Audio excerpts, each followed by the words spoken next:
Hello, I'm David Jeske, and this is a first demo of my L-System plugin for animation nodes.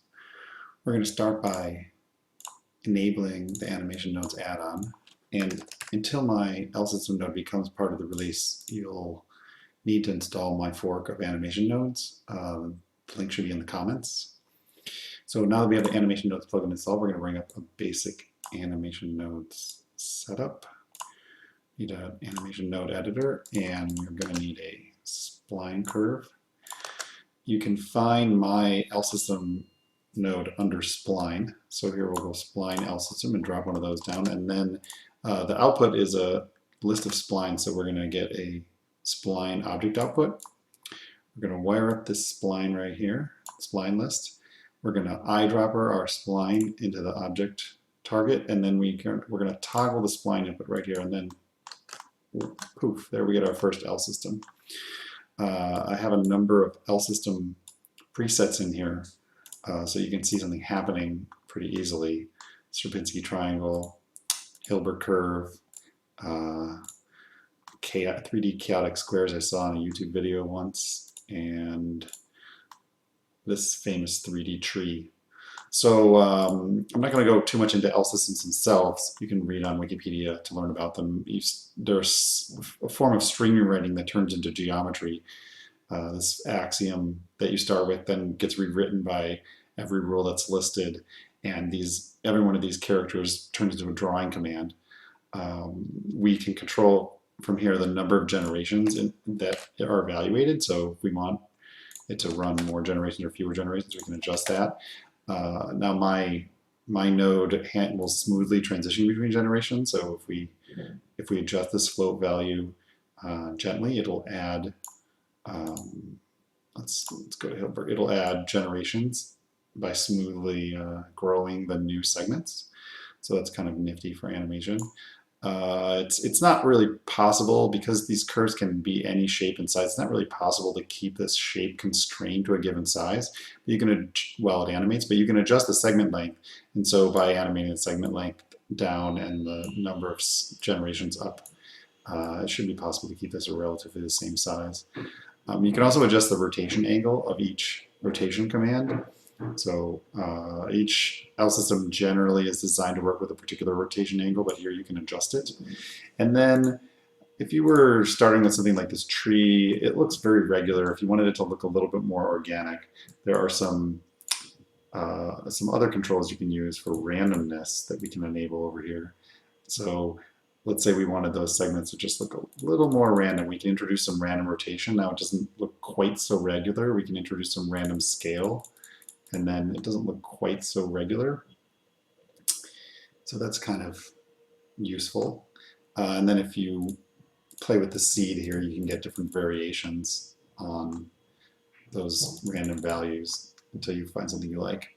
Now in the future, I'll be adding features where you can grow leaf objects at the end. I don't have that feature in right now, but if you wanted to make an actual tree, you might want to populate that tree with leaves, and so that'll be coming. It's not in this first release. There's a few other things you can do.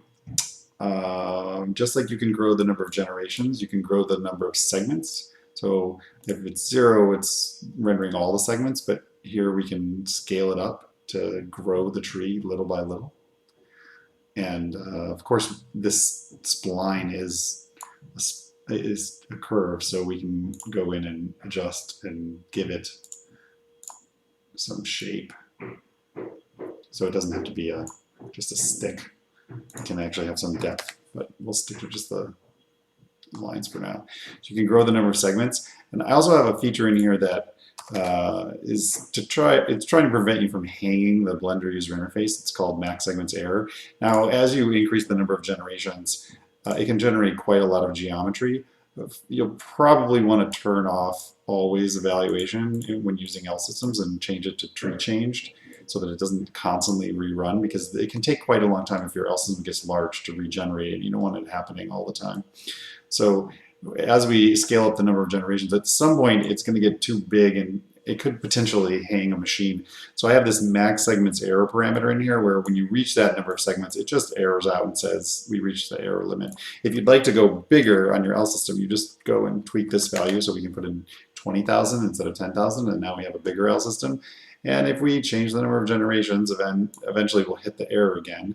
And so if we want to, let's put that to 8 so it doesn't, if we want it not to stop there, we can increase this value again. Just beware, if you make it too big, 30,000 is not enough. If you make it too big, you will hang your machine just during the geometry generation. After it's generated, it's pretty quick, but the Python to generate the geometry can be quite slow. So that's max segments error. I have the default value fairly low because I don't want people to get lost in laggy, slow experience, especially if you start to do other things with this L system afterwards and you're evaluating it frequently. There's a few other features in here. If you're working with your L systems, you might want to know what they look like in string form, and so you can enable the L system string output right here. It's not the most convenient way to look at it, but if you were trying to understand what was going on with your rules, you could type your rules and see how they change over here. Especially, you know, here one generation, we can say, well, let's extend this middle section so you can see how the rule changes and how the appearance changes. And if for some reason you would prefer to have point pairs, you can also get a list of point pairs instead of a list of splines, and then you can generate your own mesh or your own segments or whatever from the list of point pairs. So there we go. There's the L system node. Have fun. Create some cool stuff.